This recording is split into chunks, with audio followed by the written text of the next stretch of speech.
Hello, screenwriters, and welcome to Writing for Screens. Ask me almost anything. My name is Glenn Gers, and I am the Chief Executive Officer at Writing for Screens. I am Writing for Screens. Honestly, I'm the one who does everything. And I am here every Tuesday and Thursday live for an hour, if I can make it at 1 p.m. Pacific Standard Time Zone, to do different things. This week we are doing Ask Me Almost Anything. Other times I'm going behind the script, analyzing scripts I have written. Other times I am talking about various topics in I Have Thoughts. But this first session of 2023, I am going to be answering a bunch of questions that people have asked me during other live streams that I didn't have time for. And then just throwing it open to whoever wants to ask whatever.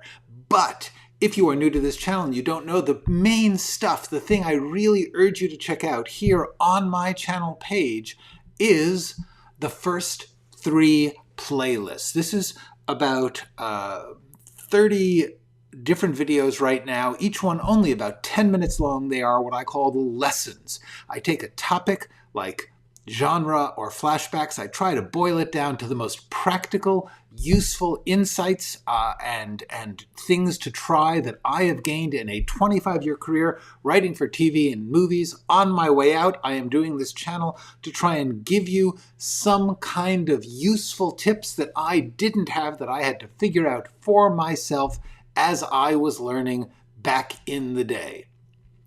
So, hello, Michael. Happy New Year. That's it. It did have a great cast. Hello, Thumper. Thank you so much. Hi, Nathan. I'm sorry, you guys, I couldn't do it on Tuesday. I had a medical appointment that could not be moved. As it happens, sometimes they do that. They say, we don't care about your live stream. You have to come now. All right, so I'm going to just plunge in because what I've got here is a bunch of questions that were asked in the past couple of live streams that were not on the topic of the script I was doing. So I said, I'm going to do those next week. It's next week. Let's do them. Hello, Eva. Hello, Doug. Happy New Year to you all. Let's get right to it. The first question. The first question is from Michael right here about off-season. What changes did you disagree with? I have to tell you, in off-season, I really didn't disagree with almost any of the changes. 90% of the changes were simply cuts to various lines. In other words, they either thought that a line was too long. There were a couple of speeches that they cut a couple of sentences out of. But truthfully, there are very few things that they changed. One of the most amazing things, sometimes when you get something like this where they're just like, we're going to shoot the script, that's our job, it's an incredible experience for a writer. It can be a terrible experience if things that you wrote didn't work, but I felt like most of the script worked the way I thought.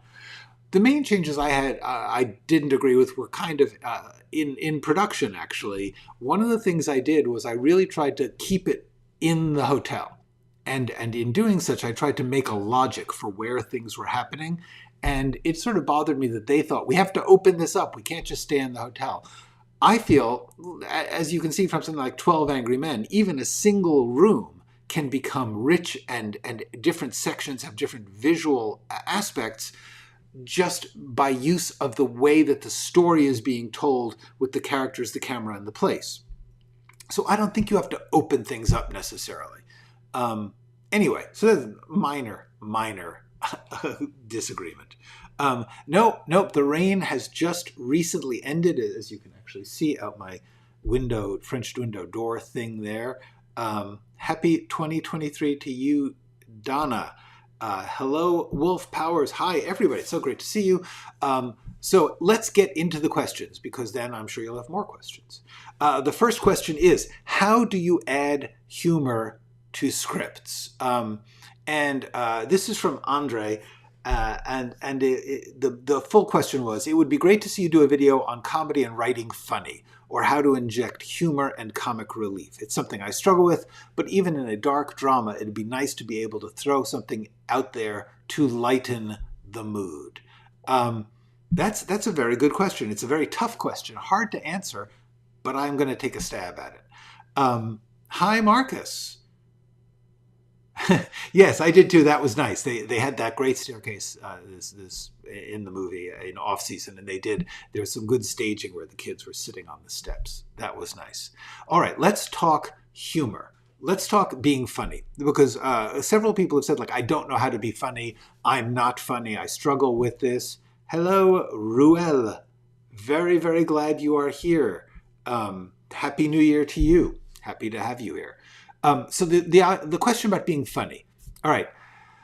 To a certain extent, being funny is a gift. You either are a kind of person who is funny, like unusually funny. All of us are funny sometimes. Everybody is. There is no person on earth that's never been funny. But on the other hand, there are some people to whom it comes more naturally.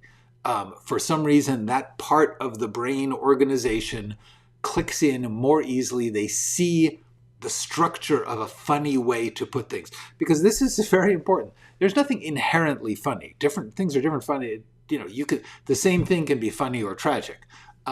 What's funny is how you are seeing it and expressing it, and the context in which you are putting it, the form in which you're putting it. That tends to be what makes things funny.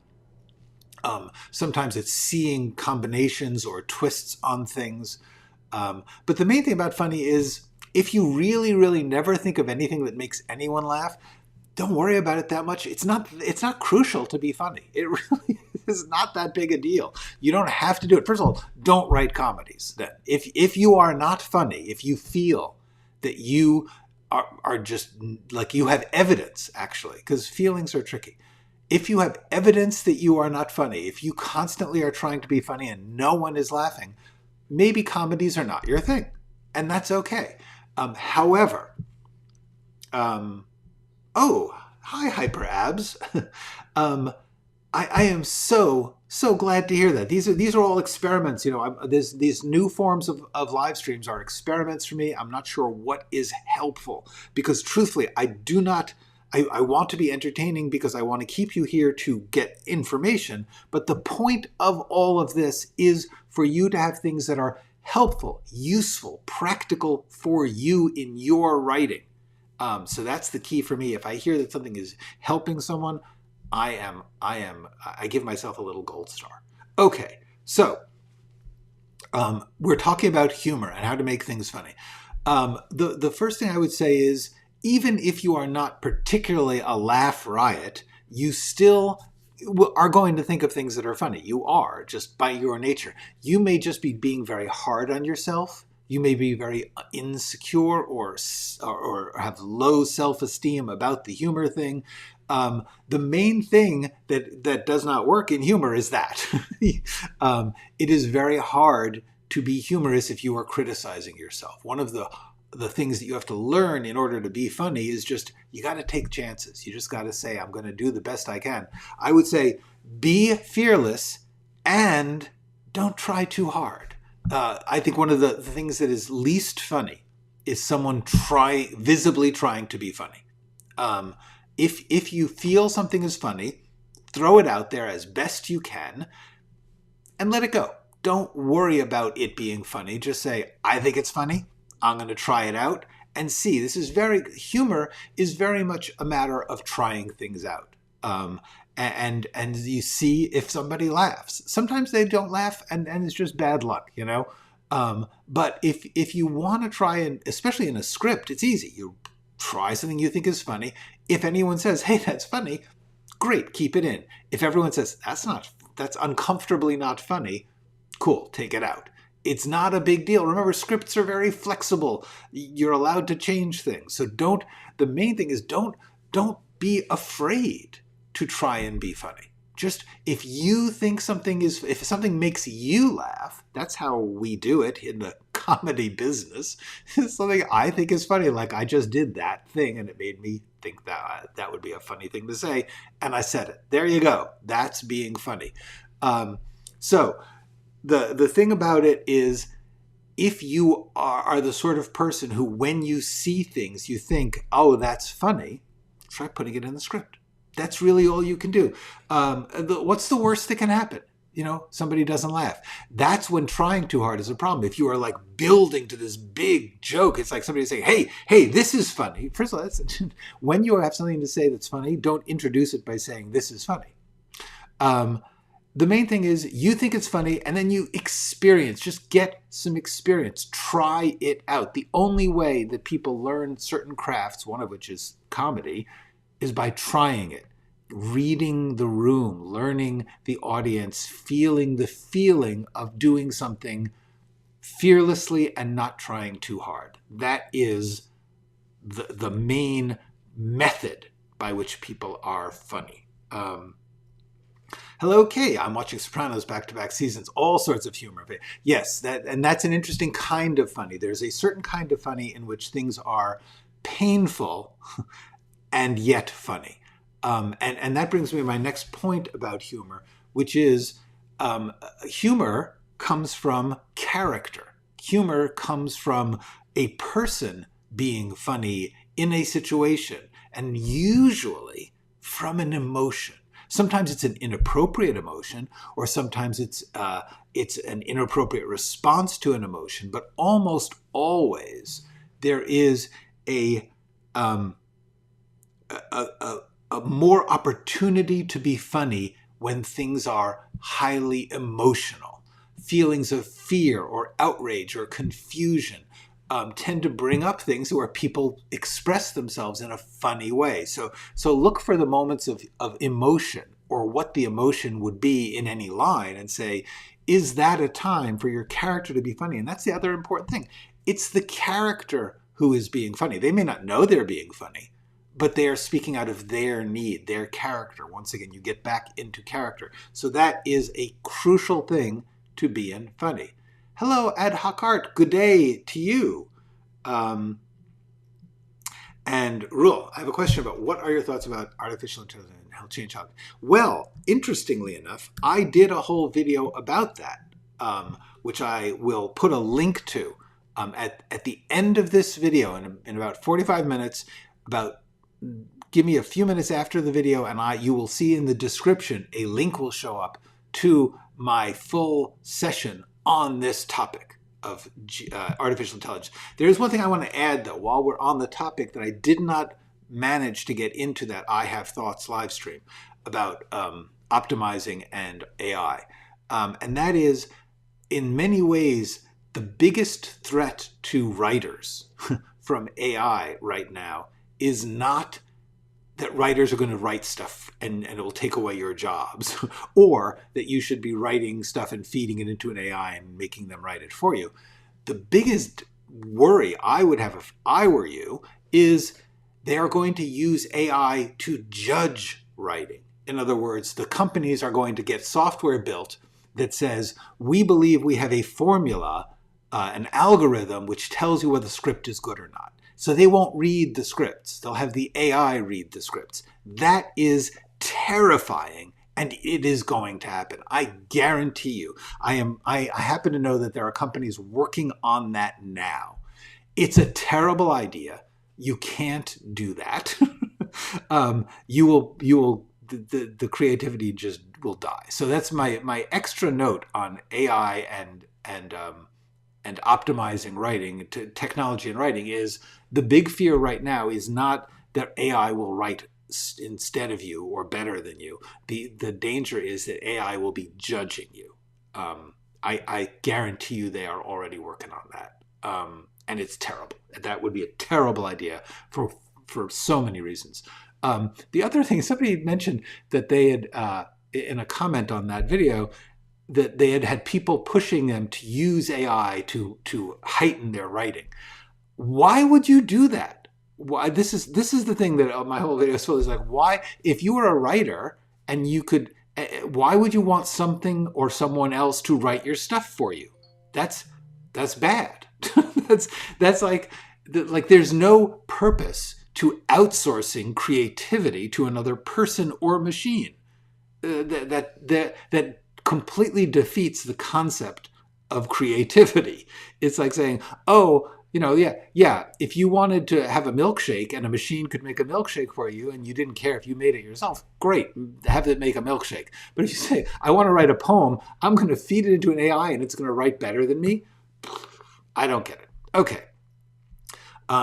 Yes, among the emotions, to get back to the humor question, among the emotions that humor can deal with is defensive, is defense mechanism, in that there's something that is fear that you are afraid of, something that you are angered by, whatever it is, you can often be humorous for that. Why is comedy writing so hard to do? Here, Seth Rogen smokes a ton of weed to write comedy. Yeah, he smoked a ton of weed. He wrote comedy before he smoked a ton of weed and after. So therefore, the answer, the question is, why is it hard to do? Because we are afraid to be judged. We are afraid to fail.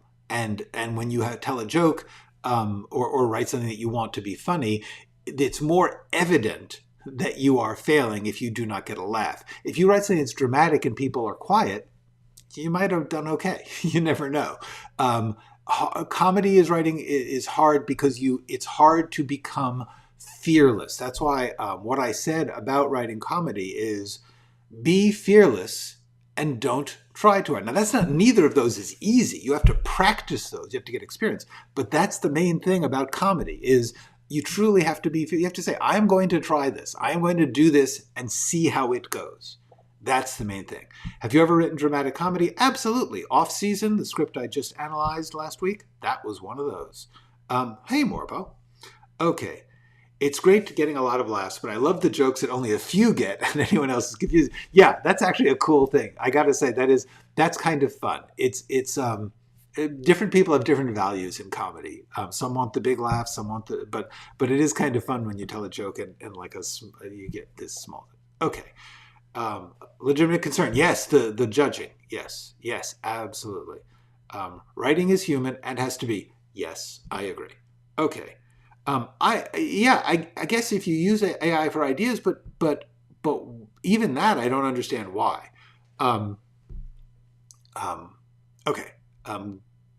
Goddard felt life was absurd. And Goddard made some funny statements about the absurdity. Okay. Yeah, you should watch last week's stuff. Off Season was a Christmas comedy. Absolutely. Happy New Year to you, CG Fernandez. Okay. It's funny hearing the subject of AI writing as I'm writing a story about a person not knowing if they're human or AI. Okay, that's great. That's a great subject. I hope you actually wrote it, D3, and not had an AI write it for you. But that is a fabulous idea for a story. That's great. What are your thoughts on the limits of humor? What does it mean that we should be... okay, that's interesting. First of all, limits of humor, it's a feeling. You can't limit the fact that somebody feels something. You can limit the the expression of that feeling to people who might not be... I mean, I assume you're talking about the limits as in, are there certain things that you shouldn't make jokes about, or certain things that might offend people or upset people that therefore the humor is unacceptable. All of those are possible. All of those are true in the sense that, yes, it is pretty much guaranteed that humor will make some people laugh and other people will possibly be left cold or be upset, offended, or irritated. That's the nature of humor. It's a feeling. It's an emotional response, and it's a matter of taste. And so therefore, something that is offensive to you will be funny to other people. Very often, what is funny is that it offends someone else. So the answer is, where do you want to live your life as a creator? If you want to challenge people's things that they get offended by, then you have to do that kind of humor. You have to recognize that in different times and places, the consequences of offending are going to be possibly more serious. There are places where if you make a certain kind of joke, you get killed. So therefore, consider whether or not it's worth it. You may be excluded from some forms of it. Like if you want to write a certain kind of comedy, you may not be able to work for network television, which is trying not to offend large numbers of people because of the advertising dollars they would lose. That's a choice you make. What kind of humor you want to do is based on what kind of career you want to have. Not that you can guarantee the result, but at least you cannot exclude yourself. Like if you want to write something that's deeply offensive to a group of people who are running a network, they ain't gonna do it. Okay. So that my answer is, should you be able to laugh about everything? No, nobody can laugh about everything. Are there some things that should not be off limits? No. I think the question is for me, the intention of the joke is important. Admittedly, you can't always tell the intention, but if you are making fun of someone's physical appearance or their culture, what is the intention? What is the point? There is a cruelty to that which I don't find funny. So it's not then it becomes a question of not so much should you not be able to laugh at that as why do you think it's funny to make fun of someone for reasons that define them. I don't quite see the value of that. If you are making fun of someone to puncture their pretensions or to sometimes what's funny is somebody being absurdly inappropriate because they are out of place, and that's kind of admirable of them. There's so many complexities to this question. But I would say there are things that I don't want to say should be outlawed because I'm not in favor of that. I think that the question is, like if I had a bookstore, would I have certain books in it? No. Would I have a network? If I was running a network, would I have certain shows on it? No. That's taste. That's choice. That's a natural part of the artistic creation and distribution. I think that it gets very tricky when you rule out, because even ruling out cruelty in comedy, the truth is some good comedy is cruel. And what's more, sometimes comedy is cruel to a group that you think can take it, punching up, as they say in the comedy business. People who have more power or privilege are better targets. They're people. They have feelings. I don't know. It's complicated. I try to just think in terms of, are you mocking something outside of someone's control? But also, what is the purpose of the joke? What is the intention? And if it is to ridicule someone so that you feel more powerful or impressive, bad. I don't like it. Okay. Big topic. Did not realize I would be taking so. Watching stand-up comedians as these people are useful. Yes, absolutely. In general, in any art form, watching or absorbing or consuming the thing that you want to create, a must. This is a tricky one. Physical humor. I love physical and screwball comedy. I cannot help but notice that sometimes I'm laughing at somebody's getting hurt. I don't know what to say. It can be funny. At the same time, there is it's tricky. It is a tricky question. Luckily, I'm not responsible to make that decision for everybody. AI as a catalyst. Back to AI. Yes. If I'm stuck getting AI or even just a random story generator to help getting the brain moving, that's okay. It's fine. I don't mind it. I personally think that my advice would be try to make your brain a random idea generator, random story generator. Practice the art of randomly free associating on your own without the AI. Only because the more that you do it from your own, the better. On the other hand, it can be really useful to literally just spin the dial and see what comes out. Cool. Not useless. But I think that the more that you get comfortable with your own randomization, free association, your own brainstorming, the more productive you can become. That's just my personal deal on that. Terry Pratchett. I've never read any Terry Pratchett, but I've heard good things. Hi, Jean. I'm fine. Thank you. Jean was worried that when I wasn't here Tuesday and sent me a lovely email saying, am I okay? I'm good. Just had an appointment I couldn't change.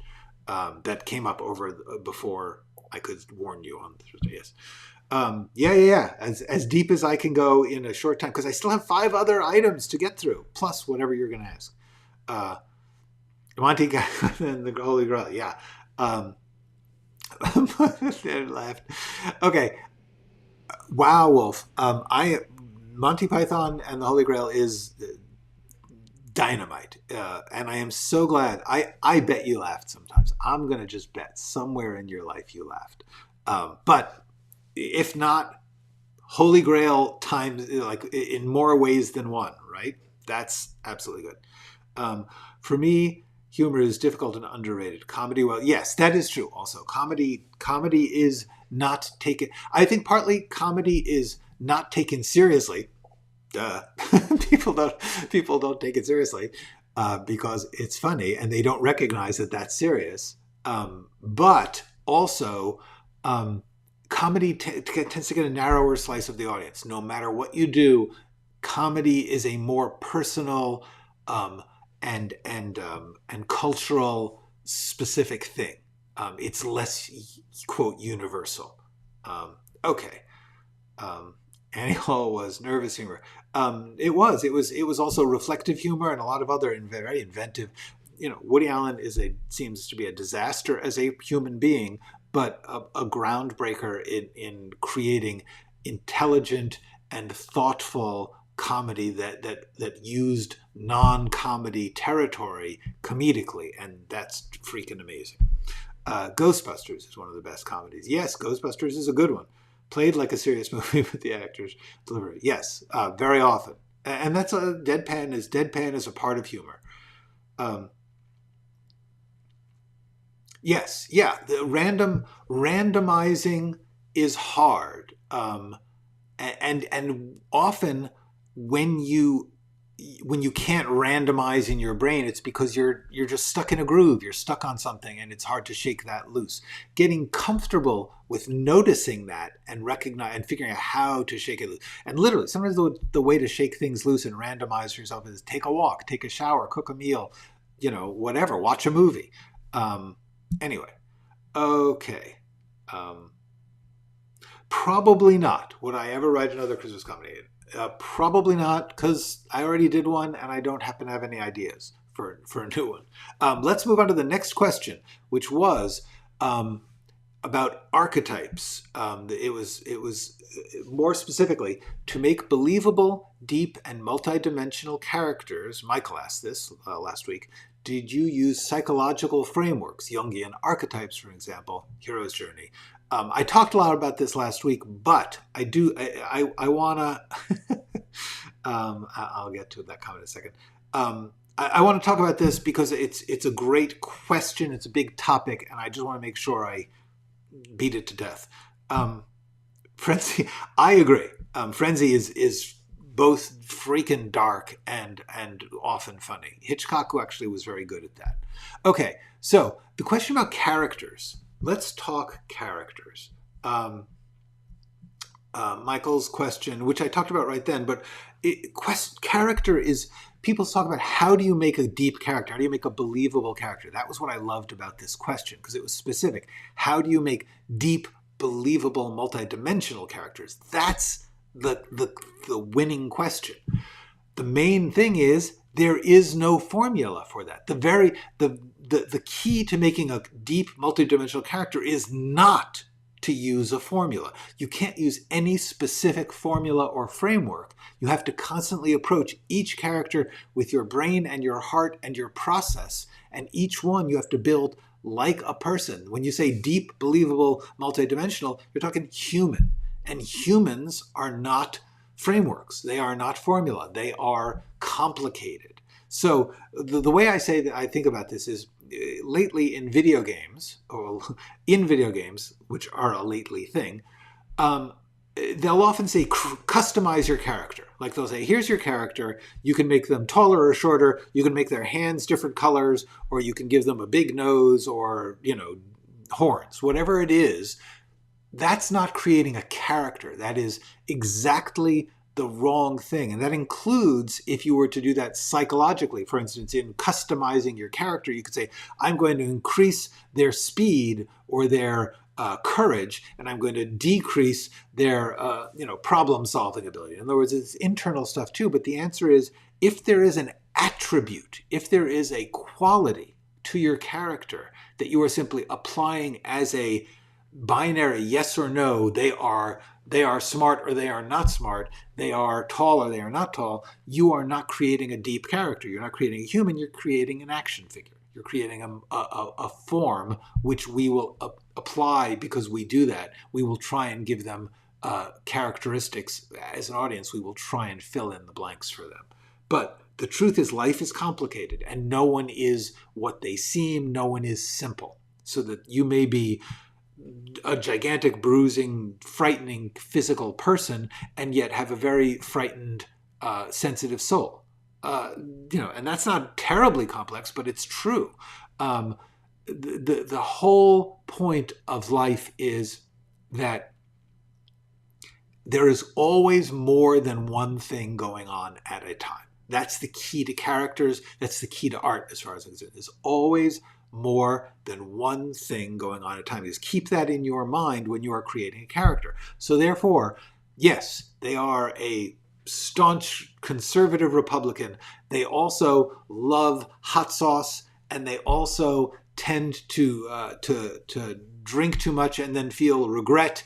And they are also deeply in love with their neighbor. I mean, what I'm saying is not alternate things, just a pile of things. It's too easy to say, they are big, but they are scared. The trick to human beings is they are a lot of different things. They cannot be put down to one quality. Anyone, no human being can be made into a set of attributes. What you have to do is say, what can I work with in this character to make them interesting, human, real, or just literally just interesting. Just that simple. We look to art. The reason art exists is because it simplifies. It puts things in a frame. When you look around your world, you are seeing more information than you can decently organize. So what we do is we create a frame, right? The famous frame. Do that. Just look around. Use your phone, whatever it is. You will recognize you are excluding a huge amount. That's what art does. When you create a character, we only see a tiny slice of their life and feelings. We only get a certain amount inside them. So the thing that you need to remember when you're creating a character is that you are artificially simplifying, but good art, weirdly, manages to capture complexity within that. And the way that I believe that you can understand that is to think about this one. Art gives you limits. There's always extreme limits on anything you do artistically. Art gives you limits. And so what you need to do is figure out your story and your themes and your goals, which will require things of your character, and then you work within those limits. And God bless those limits. If you didn't have those limits, your head would explode when you're trying to create a secondary character. The great thing about art, which you have to get used to, is you should love your limits. Oh, this character only is in 7 scenes, so there's only so much I can do. And in those 7 scenes, they have to break into a vault or cook a meal. So therefore, I need to know how they do that. All right, so then you already have the specifics determined, and the question is, how are you going to make that interesting? Are they a very experienced cooking a meal person? Are they confused by it? Are they cooking out of a specific type of flavors that they like that's upsetting to other people? What are you going to do within the limits. That's how you create a great character. Here's the thing that I think you have to know about characters. Character is defined by action, but action is created by the character. In other words, people take actions because of who they are, but the actions they take define who they are in a story. In other words, if a person does a thing in a story, then you know who they are. What's interesting is they do more than one thing, and that's where it gets complicated. But the main thing about this, about character, your character is defined by your actions, but your actions are created by a character. That seems like it's useless. It seems like it just puts you in a circle. But here's the trick. You can use that. When you are struggling with your character, look at their action. When you are struggling with your action, look at the character. Just use the other side to solve problems. That's the trick about character. That is my secret recipe. That is my tool that you should put on an index card and keep that. Okay, so often the deepest characters for me come from the heart and mind together. Exactly.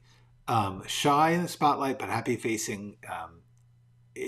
but facing issues. Loves family, but not family members. Yes, No. The possibilities for characters are infinite because the possibilities for people are infinite. So therefore, there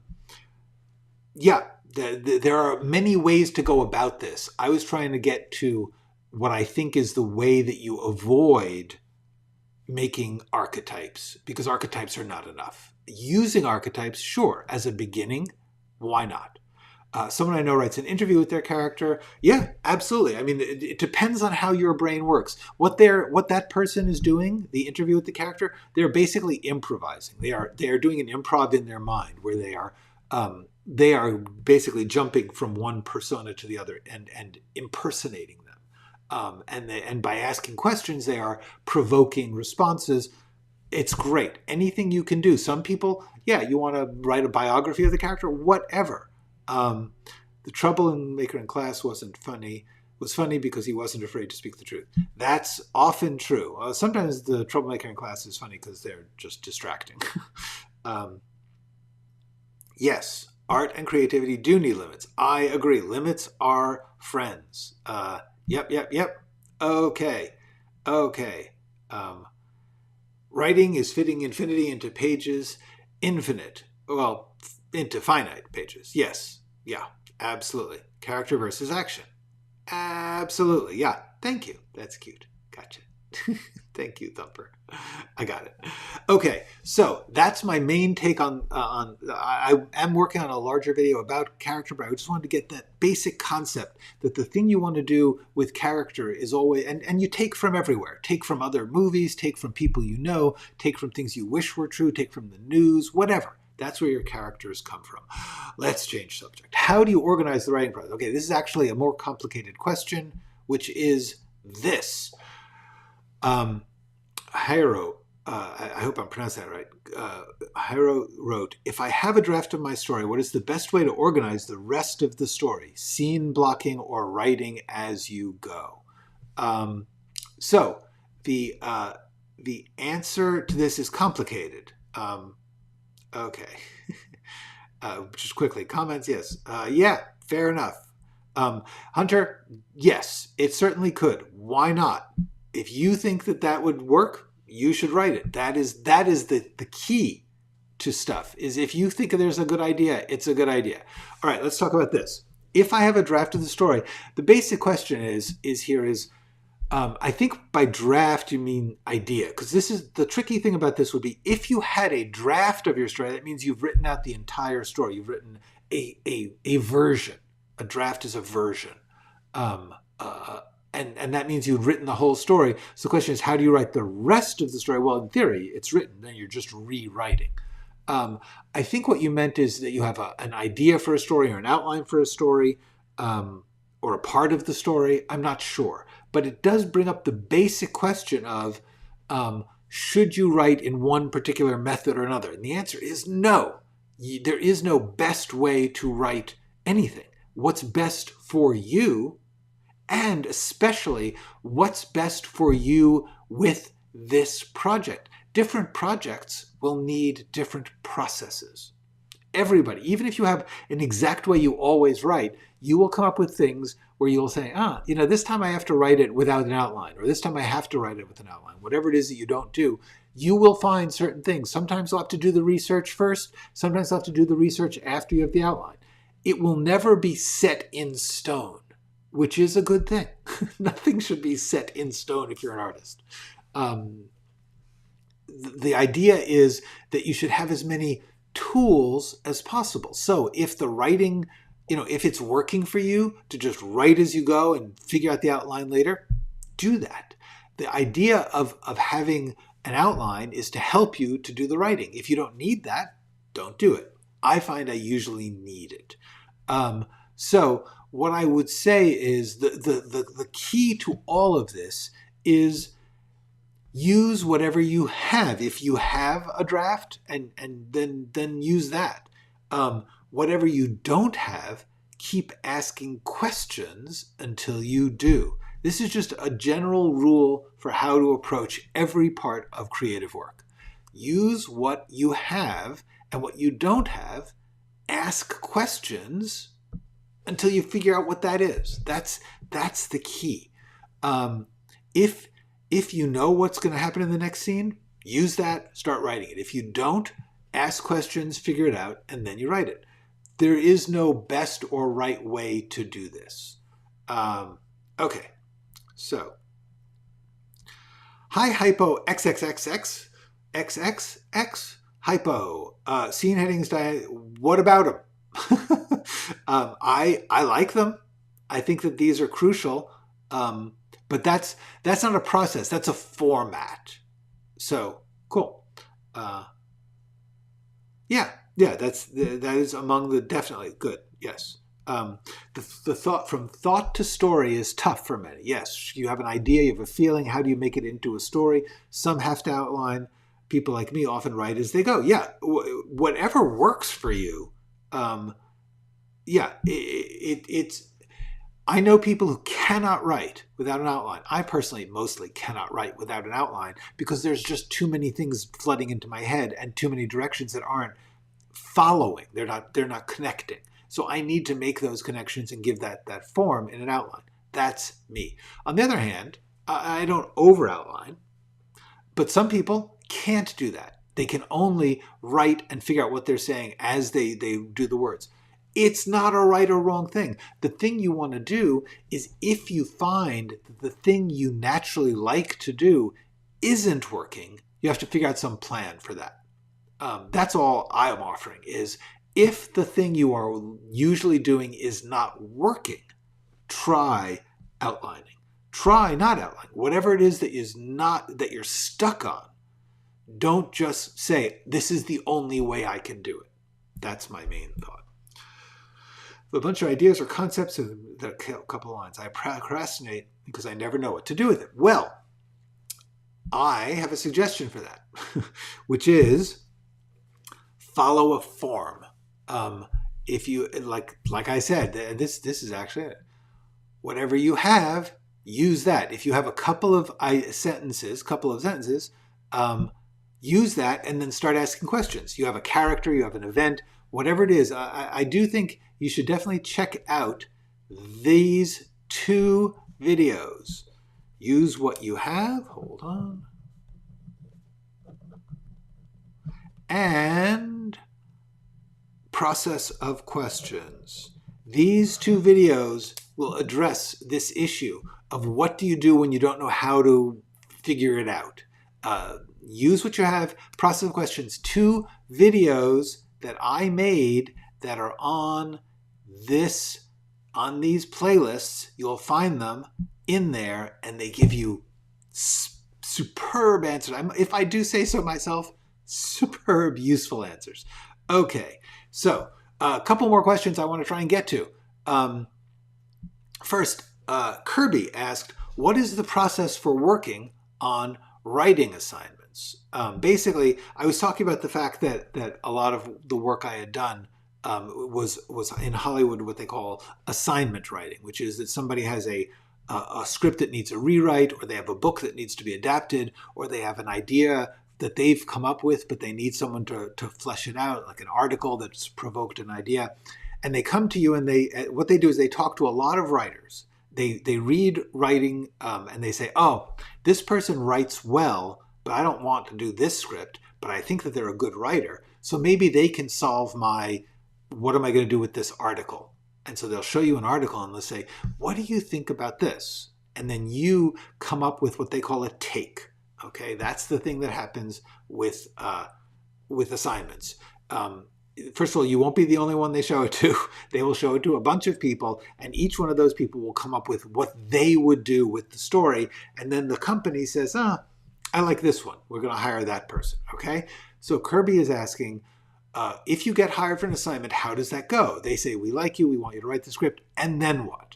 Do you talk about the idea and then go off and write it? What happens? I will answer that. Okay. So what happens is, first of all, you should know, this is now very, very rare. The number of assignments when I started out in the late 1980s, early 1990s was the peak of assignments. They were assigning script to, I think it was 50 to 1. In other words, they would work on 50 projects to make one. So everyone was making money off of these assignments because they would pay you to do a draft of a script to see if they thought it could work. During the 2007-2008 strike, they realized this is a terrible business model for the companies. They were spending a lot of money on ideas to see if they thought they were good. They came to the idea, the notion, we will decide what idea we want to do, and then we will only work on that one. That's better business, but it meant that 49 writers were out of work, which is what happens. Assignments dropped substantially. I believe 75% of assignments went away. They have not come back. The other thing about assignments is that assignments are almost always for features. They don't tend to do assignments for series. And most writing now is series, most writing work. So therefore, the number of assignments is just ridiculously slim.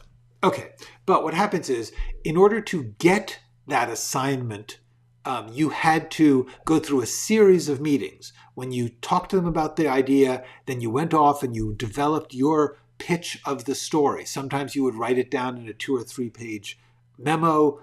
Very often you would simply tell them verbally. There would be a series where you'd say, well, I think this story about this guy stranded on an island would be really great if it was 3 guys stranded on an island and they were all, from warring countries. So now you have this idea and you develop that story and you figure out who the 3 guys are and why there are 3 guys and not any women. And eventually you would come up with your version of the story and you would present it to them and they'd say, we really like that, but we want it to be 2 women and 1 man. Okay, so you go back and you do that. And that's how you get the assignment. In other words, this story has been developed to a certain extent before you get the assignment. So once you have the assignment, then yes, there will be a series of meetings, of discussions in which you will come up with your plan and you will present it to them in some form, almost always some written form. The form, there is no set proposal format. You can write it as paragraphs, you could write it as bullet points, whatever your format is, that you can give to them as like 3 to 5 pages of, this is a rough shape of the story. These are the main characters, these are the main turning points of the plot, these are the main issues, this is the style, whatever it is that you're going to get. Yes, you would give them to that to them. That's what you would do. At a certain point, having gone through that, they will look at that, they will give you notes on that, you will rewrite that, etc., or you'll just agree. You'll say, they'll say, okay, we like this outline, but we want you to change this, this, and this. You'll say, okay, I will. At a certain point, they will tell you to go write the draft. That's how that works. And then you write the draft, and then you do this whole thing over again. But as I've said, very, very, very rare does this happen. Okay, should you create a high-level overview first, then define your... The answer is depends. Whatever comes first to you is what you should do first. If you see an overview first, do it. If you come up with a character first and you end up writing their biography first, do it. Whatever you do, you're going to eventually have to do all of it. You're going to eventually have to write an outline, or if you don't write an outline, you're going to have to write the script. But eventually, sooner or later, you're going to have to develop every character and every scene. So therefore, if what happens is you get all excited about the details of one scene and you want to write that scene, go ahead. I personally find it more comforting to write the outline first. I have done a video on, this one, why outline, which explains this, and how to outline, in which I talk about that. But the answer is there is no should. There is no right way to do it. The way that you should do it is the way that allows you to proceed towards scenes, to proceed towards story. That's the key thing. There's another video, Think in Scenes. Okay, all of these I will put links to in the description.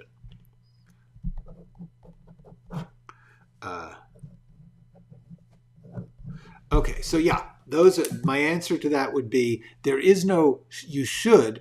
What you have to recognize is that sooner or later you have to do every step of the process. Like it's like if you have written everything but the dialogue, eventually you're going to have to write the dialogue. So if it helps you to write everything else first, cool, do it, whatever. But sooner or later you're going to have to write everything in the script. So my feeling is there isn't particularly a right way to do it. I find it easier to write the outline first because then I don't write things that I'm going to have to throw out. That's just for me. And also, like I said, I get overwhelmed by how many choices there are. Having limits really helps me. Once again, I would say art gives you limits. When you figure out your story and your characters and your style, and then you work within those limits, for me, that's the most productive way to work. Thank you. That is very kind of you. Cool. Yes, yay. Okay, good. You are entirely welcome. Do they do rewrites off an optioned script? Yes. Sometimes they will option a script, which means they will pay you essentially a holding fee to say they are exclusively in control of that script for 3 or 6 months, at which point they either have to let go of it or 6 to 18 months or 36 months, whatever it is. It's usually 1.5 to 3 years. They say during that time, you're not allowed to give it to other people and say they can make it. And we give you a bunch of money to hold that. At the end of that time, either they have to give it back to you and say, okay, bring it to other people, or they have to buy it at a set price that was set in the option. In other words, we'll give you $5,000 now and $200,000 when we buy it. That's what an option is. And then do they do rewrites? Yes. Those rewrites are separate jobs. Okay. Do you have to adapt to what you think the executives like and not actually? Yes. yes. To a certain extent, that is exactly right. Hopefully the executives like what you think is good. However, no, you do have to, if you want them to pay for it, you have to adapt to what they want. That is the reason that screenwriting is a sucky form of art. Okay, but it's also true of anything else. If you were in theater or publishing, you would have to do the things that they think are good. Thank you, I am fantastic, aren't I? Yes. Do you agree with the get in late, get out early in scene writing? Absolutely, James. Hi, by the way, nice to meet you. Yes, in general, you want to get in late, get out early means you want to start the scene as late, like with as little setup and introduction and fumfering around in which you say, have somebody walk into the room and say, hello, it is time for our meeting. You just cut to the beginning where the meeting is underway. And get out early is once the point of the scene has happened, get out. You don't have to have someone say, well, thank you, this was a good meeting. They say, I'm going to hire you. Boom, you're out. That's the point. Once again, check out this video, Think in Scenes, talking about that. Hello, Ray. When you make your videos, you use a word-for-word script. I do. Not for these live streams, obviously. I'm just blabbering on. But for the videos that I keep saying everyone should watch, the real meat of my channel, these 10-minute videos, yes, I write a word-for-word script, and then I only shoot a line or two at a time because I can't remember the word-for-word script word for word. So what I do is I set up the camera, I do it, I do a line 3 or 4 times, then I stop the camera, I check the script, and I say, okay, now this bit, and then I do that bit, and then I stop the camera, and then I do it. That's how I do it. Okay. Chinese Coffee is a great movie. I have never heard of it. I will look into it. Cool. Thank you for that recommendation, Kay. I appreciate it. That is great. Okay, 2 more really quick questions, which I want to get in the last few minutes. One is from Michael. Michael, you asked this last week. Like I said, this is catch-up week. Can you pitch an old script? In other words, pitching is when you meet with someone in the business and they say, tell me about a script that you think I should read. And you give them a little quick summary. There's hundreds of thousands of videos out there on YouTube where they talk about how to pitch, and articles and things like Script Magazine. Look for those. I don't want to talk about pitching. But the question is, if you are meeting someone in the business and they say, what have you written lately? Can you pitch them an old thing, something you wrote 10 years ago? Here's the tricky parts about that. Let's talk. The first thing is, if you are going to tell them about an old script, tell them it's an old script, because if it has circulated, if 10 years ago you circulated this script and it was rejected, they will find out, okay? Even if you change the date on it or whatever, all companies that read scripts keep records of what they read for legal reasons and just for practical reasons. So therefore, they have a thing called the coverage system, which is they would write a little book report on every script they read. And they keep a file of that, and they keep it in a database. So therefore, if you say, oh yeah, I've got a new script, and it's an old script, they'll look in their database and go, wait, you wrote that script 10 years ago. Big problem. Don't lie to people. Second of all, however, one thing that you do to get around the coverage system, I've had this done with my scripts, you change the title. For instance, I had a script, my first script that got circulated was called Dangerous Idiots. After about 5 years, I did substantial rewriting. The producer suggested we change the title. I changed it to Anonymous Men in Suits because that was a line from the script. 5 years later, this script was around for a long time. 5 years, 10 years later, I changed it again to The Ostrich Incident. The point is that script was around forever. And at a certain point, you don't want to say, this script has been around forever, because this is the key. The business thinks something that was rejected once is bad. It's a loser. It's a failure. That's often not true. There are famous stories. The famous story about Mad Men, the TV series. The pilot script was around for 7 years, and Matt Weiner showed it to every company he met, and nobody bought it. Then when they made it, they made that exact script. It didn't get better. It didn't change. Somebody just recognized that it was good and found a way to make it work for them, AMC. Should Matt Weiner have not shown the script anymore? No. But agents, producers, managers, executives, they're all like, oh, if it's old, it must be bad. So you do have to get past that mentality. But what I would say is, if the idea is appropriate to the person you are pitching to, they often won't mind. If they say, we are really looking for something that features cows and rocket ships, and you're like, oh my God, 10 years ago I wrote the thing where the cow went into space, and they're like, I want to read that, because you're fitting their need. The fact that it's old doesn't matter. At the time that you wrote it, people were not into cows in space. So therefore, yes, there's nothing wrong if it seems to really, really fit what they're doing. But do recognize that they have an inherent prejudice against whatever's not the newest thing. That is because in this certain way, they're idiots. I don't mean they're actual idiots, but in the business, this particular form of thinking is idiotic, which is, if somebody else rejected a thing, it must be bad. It must not be. What everyone's looking for is the thing that's so great that no one says no to it, which is doesn't exist. However, they keep thinking, if I can get that thing that everyone recognizes as great right away, I will win the game of making movies. And what we have seen is very often that doesn't work. In other words, a thing will seem to be hot and new, and everyone thinks it's going to be the greatest thing in the world, and then it comes out and it flops. Because that's the reality of art. So, short answer, can you pitch an old script? Yes, but don't tell them that it's a new script.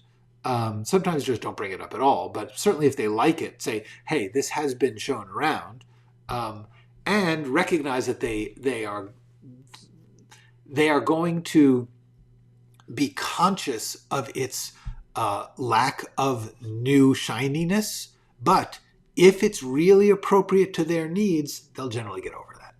And the very last question that I want to answer before we stop is, what do OS, OC, and VO mean in a script? And this is just a technical form of anything, but I'd be happy to answer it. Yes, when somebody rejected, there might be something wrong with it that you don't saw.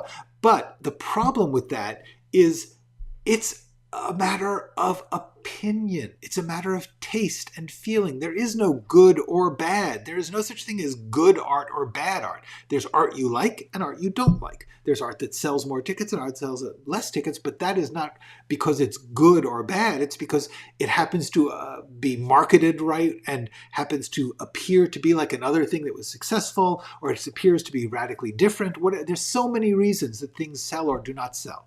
So, the main thing is, if you have something that you believe is good and it seems to fit with somebody's needs, show it to them. I believe you should show everyone everything forever. That's it. Okay, let's talk very briefly about OC, OS, all that stuff. Now I'm going to just open up a quick script so that we can... Oh, I hadn't really prepared for this. Let me just find a script that I can use to give a demonstration of this. You know what? I'm just going to open up Final Draft. And, okay, here we go. We're opening so that you can, I just want to demonstrate OC, OS, and VO. Basically, these are all indicators of...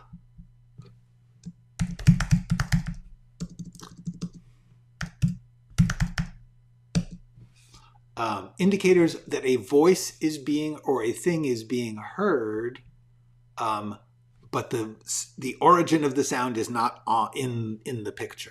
Okay.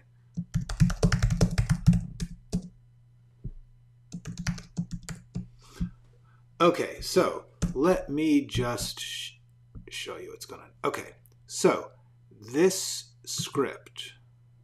All right. So here we go. Character, dialogue. The character, now this character, let's say Miller. Okay, so the character's name is Miller. Miller is, for some reason, not in the shot when he's talking. So OS means off screen. OC means as in OS. Miller, off screen. What the heck, Joey? Then Joey turns. Miller is holding a dead catfish. Okay, so, sorry. So the point is, almost always, that's not your decision. It is not your decision as a writer who is on camera. They'll decide who they point the camera at. They won't even decide that until post. They'll film both people talking, and then they'll show them. So it's not, the only reason to do that is if it's very important to the story that they are not visible when they say that line.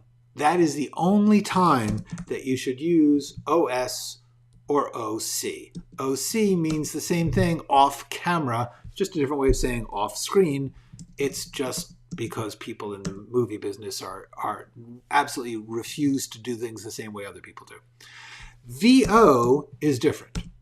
VO means the person who is speaking is not in that scene. Their voice is being added to the story as a layer from they are narrating, they are remembering, they are in some way, their voice is being heard as an additional element to the scene. They are not in the scene. So, therefore, VO is something, and I've done a whole Ask Me Anything about VO, so I will link that. All these things that I'm referring to, I will try to put in the description when this is done. But anyway, the answer is, if Miller is saying, I remember when Joey brought the catfish, it's a voiceover that is being recorded separately from the scene. So that is OS, OC, and VO. You almost never use OS and OC because it's just not your decision. The only time it would matter is if you're saying, like, you don't know who the person is coming around the corner and you hear voice, OS, I'm coming to get you. And then they turn around, they come around the corner and it turns out to be Grandpa Bill. And you're like, oh, I'm glad to see you. See what I'm saying there? Off screen, off camera is almost never worth writing because you don't get to decide as a writer who the camera is pointed at. VO simply means that the voice is on top of the scene. It is not coming from the scene. There's many situations in which that can happen. Like I said, narration, flashbacks, etc., etc. Yes, you can write voiceover, but generally you put VO just because it's shorter. Okay. Okay, last thing. And how many different stories are you usually working on in busy times? Oh, 3 or 4. 3 or 4 at a time. More than that, honestly, they're so far on the back burner that you really can't do it. 3 is a lot. 3 is a lot. 2 is the best. 2, maybe 3. If you're working on more than that, how? I mean, people do it. I personally can't. And with that, I believe we are going to conclude this week. I should be back next Tuesday as promised. Tuesdays, Thursdays, 1 p.m. Pacific Standard Time. 2023 is underway. Go write something.